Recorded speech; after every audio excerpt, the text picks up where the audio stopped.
Alright, back to this thing quite a lot of time later. I have recapped the entire power supply circuit. These, everything over here.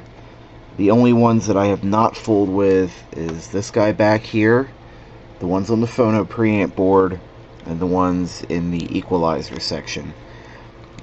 All of the power supply caps were toast. The ones over here, I believe this is the remote control circuit because I couldn't get that to work correctly until I replaced those. And I'll be honest, I'm not entirely certain what these do, but they were bad.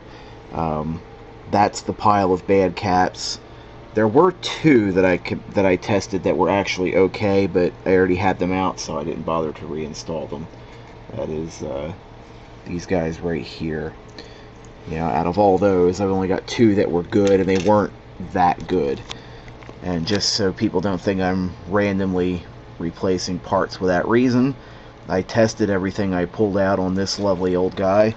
This is a Sprague TO6 that is actually on loan from a friend of mine. I repaired it, and basically I have custody and use of it until I return it next week. So I'm making the most out of it. All these capacitors were significantly off value. Most of them had a high power factor. In modern terms, that would be called ESR, equivalent series resistance. You can see where the one was there. That's at, what, 35%.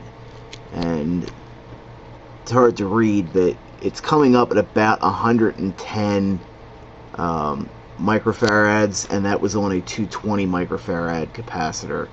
Some of them were considerably worse. This one here is a modern cap, and it's bad because I'm an idiot and I installed it backwards and it burned up. So that's my own fault.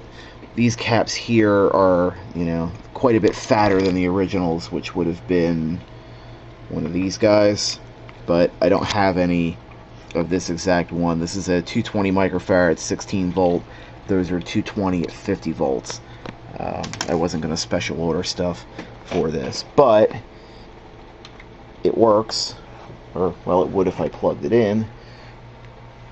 Let's try that again. Obviously we're going to have to do a bit of editing on this one here, but okay, take two. It works. Now the interesting thing with this volume display, it looks like a volume display. Well, it is a volume display. You can even see it says volume. However, this is remote volume. This control here does not adjust this. Now these two controls are in series. If this one is turned down, no matter how much you turn this one up, you get no sound from it. You have to get this volume up with the remote so you can use it here. Now to do that, I had to program one of the Comcast remote, one of these guys here, and it would only, the volume would only go up one click at a time. Let's see, auxiliary volume. I'm holding it and it's not going down. To get it to go again, auxiliary volume. So that was kind of a pain. I'll put that back up to 0 if I can get it. There, finally.